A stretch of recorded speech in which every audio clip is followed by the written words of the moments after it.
Hello students, आज हम functions के बारे में आगे पढ़ेंगे। इसमें पहला पॉइंट है graph of a real function. देखिए, किसी रियल फंक्शन का ग्राफ का मतलब क्या होता है, उसका मीनिंग क्या होती है। देखिए, graph of a real function F denoted by G F, यानी कि जी और ब्रैकेट में लिख देंगे स्मॉल एफ।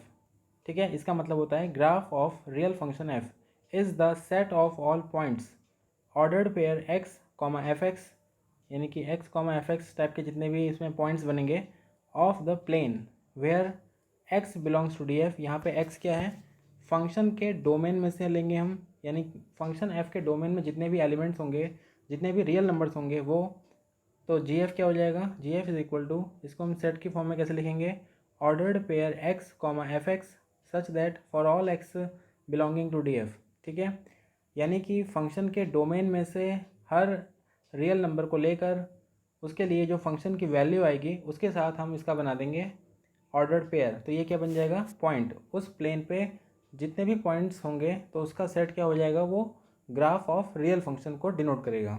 ठीक है, तो इसकी प्रॉपर्टीज़ क्या होती हैं। देखिए, पहली है the graph of a function F is a subset of the plane and it is uniquely determined by the function. किसी भी फंक्शन का ग्राफ जो होता है वो उस कोऑर्डिनेट प्लेन का एक सबसेट होता है। ठीक है, and it is uniquely determined, यह यूनिकली डिटरमाइंड होता है बाय द फंक्शन। फंक्शन का उसमें जो भी फॉर्मूला दिया होगा उसके द्वारा एक यूनिक तरीके से इसको डिनोट किया जा सकता है। इसी में सेकंड है for each C belonging to D F, यानी कि डोमेन में जितने भी रियल नंबर्स होंगे there exist exactly one point C comma F C in G F, यानी कि ग्राफ, उसके ग्राफ में केवल एक ही point C comma F C, केवल एक पॉइंट ऐसा मिलेगा for the value of F at C. ठीक है, तो किसी भी फंक्शन के डोमेन के किसी भी नंबर के लिए फंक्शन की वैल्यू एक यूनिक मिलेगी।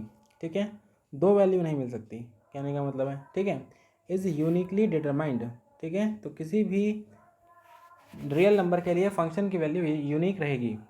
ज्योमेट्रिकली इसका मतलब क्या होगा, geometrically it means that if C belongs to D F then the vertical line X equal to सी।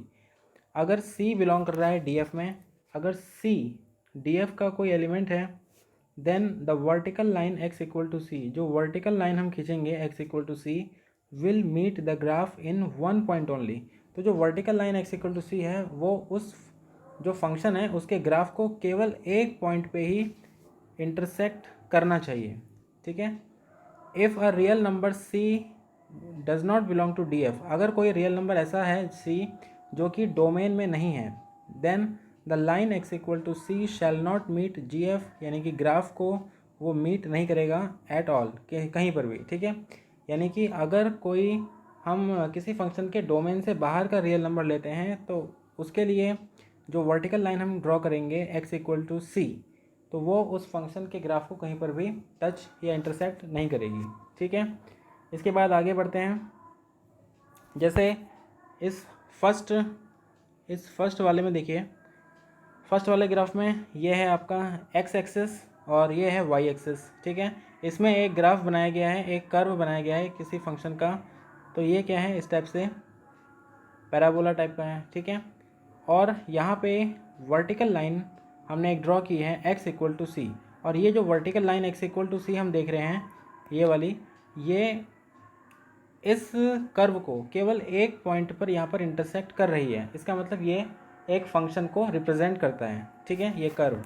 इसके बाद हम अगर नंबर 2 पे देखें इस वाले ग्राफ में, तो ये एक्स एक्सिस, ये वाई एक्सिस, और यहाँ पर हमने एक कर्व बनाया है इस टाइप से, और यहाँ पर एक वर्टिकल लाइन ड्रॉ की है एक्स इक्वल टू सी जो इस कर्व को दो पॉइंट पर इंटरसेक्ट कर रही है। ठीक है, तो इसका मतलब ये जो वर्टिकल लाइन है ये इस फंक्शन को, ये इस फंक्शन के ग्राफ को दो पॉइंट पर इंटरसेक्ट कर रही है।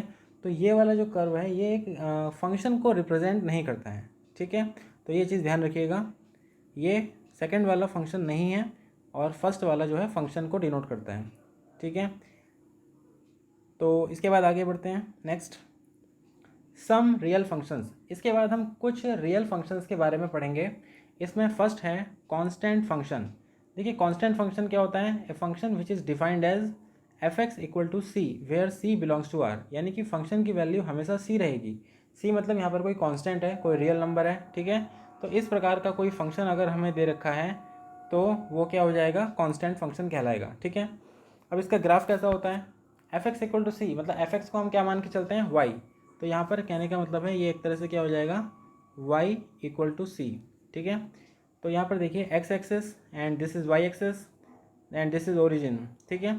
अब X F x equal to C, यानी कि सी की वैल्यू या तो प्लस होगी या माइनस होगी। सपोज़ यहाँ पर प्लस में है तो यानी कि ये एक्स एक्सिस के पैरेलल एक लाइन ड्रॉ करनी पड़ेगी हमें, जो कि इस एक्स एक्सिस से सी डिस्टेंस पर होगी, ठीक है। तो ये बन जाएगा एफ एक्स इक्वल टू सी। तो ये वाला जो लाइन बनेगी ये इस कांस्टेंट फंक्शन के लिए ग्राफ हो जाएगा, ठीक है। F x is equal to C. अब इस फंक्शन का डोमेन क्या होगा?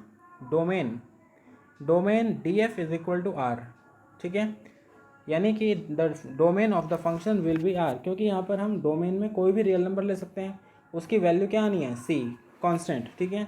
तो D F is equal to R and R F का मतलब होता है रेंज ऑफ द फंक्शन। और रेंज ऑफ द फंक्शन क्या होगी? क्योंकि फंक्शन की वैल्यू हमेशा सी आ रही है कांस्टेंट, तो इसके रेंज ऑफ एफ में केवल एक ही एलिमेंट आएगा सी, ठीक है। तो केवल सिंगलटन सेट बनेगा ये। इफ़ नेक्स्ट इस देखिए, if C is equal to zero, अगर ये सी ज़ीरो हो जाता है then F is called zero function, ठीक है। अगर ये कांस्टेंट की वैल्यू ज़ीरो हो जाती है, इसका मतलब क्या हो गया? फंक्शन की वैल्यू हमेशा ज़ीरो आ रही है, तो इसका मतलब हम फंक्शन को क्या बोलेंगे? Zero function. And it's graph is the x axis itself. अगर सी ज़ीरो हो जाता है, इसका मतलब एक्स एक्सिस से जो उसकी डिस्टेंस सी थी वो क्या हो गई? ज़ीरो। इसका मतलब इस फंक्शन यानी ज़ीरो फंक्शन का ग्राफ क्या बन जाएगा? F x equal to zero का ग्राफ वही पूरा एक्स एक्सिस ही बन जाएगा, ठीक है। स्वयं एक्स एक्सिस खुद हो जाएगा, ठीक है। इसके बाद नेक्स्ट है identity function.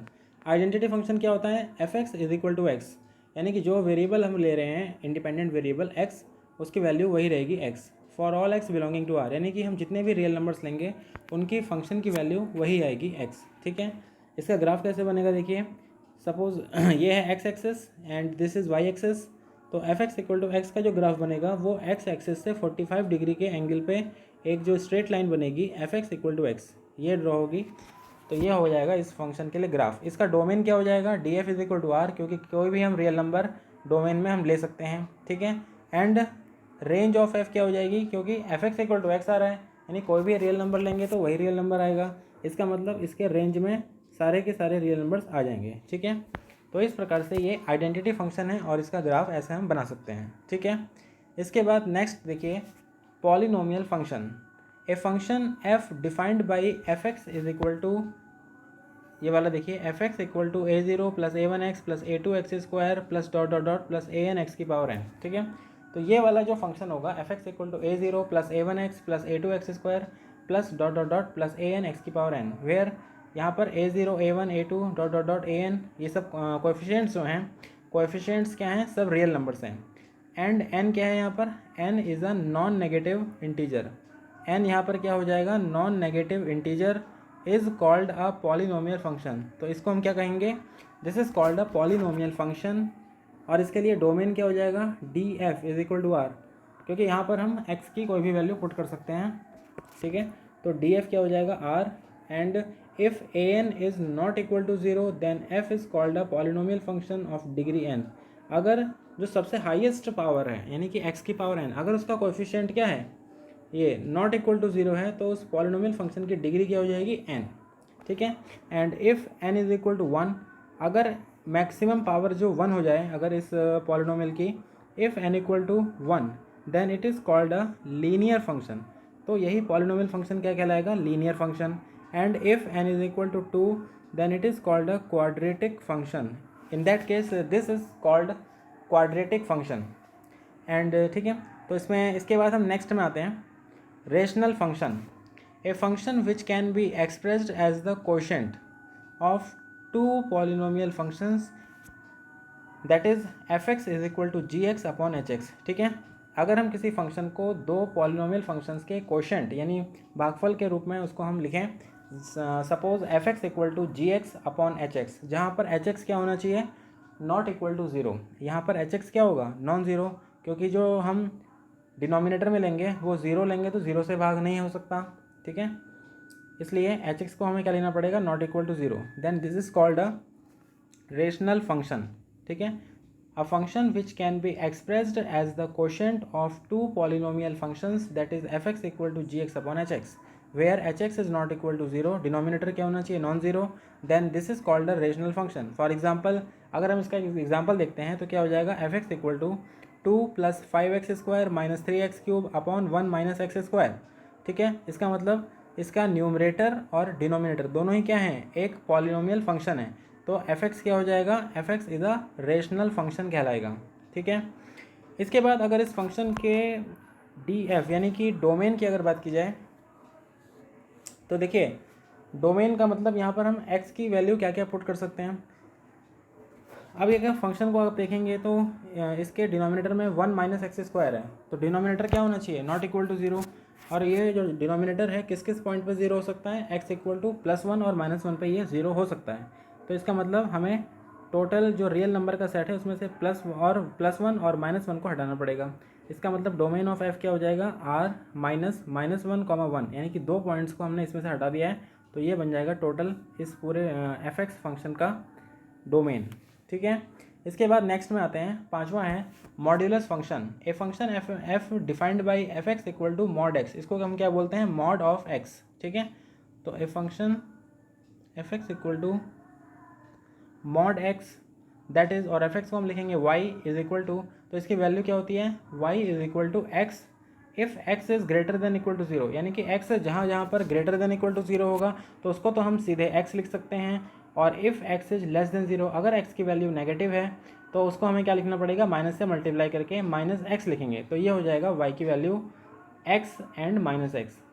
This is called the modulus और एब्सोल्यूट वैल्यू फंक्शन। और इसके लिए डोमेन, देखिए इसका डोमेन क्या हो जाएगा, domain of f is equal to क्या होगा, आर, क्योंकि हम कोई भी रियल नंबर यहाँ पर ले सकते हैं एक्स की जगह पर, तो D F is equal to हो जाएगा यहाँ पर R, and range of the function f, R f is equal to क्या हो जाएगा, क्योंकि रेंज, देखिए रेंज हमने देख रहे हैं यहाँ पे,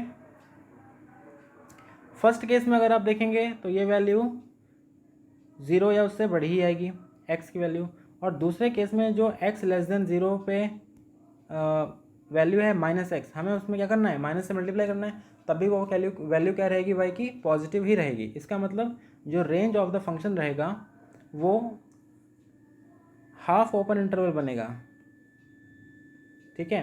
तो ये हो जाएगा right half open interval, right की तरफ से ये इन्फिनिटी की तरफ से ओपन है और ज़ीरो की तरफ से क्लोज्ड है, यानी कि 0 टू इन्फाइनाइट, इसमें रेंज में कोई भी वैल्यू आ सकती है, 0 टू इन्फाइनाइट, 0 भी आ सकती है, ठीक है।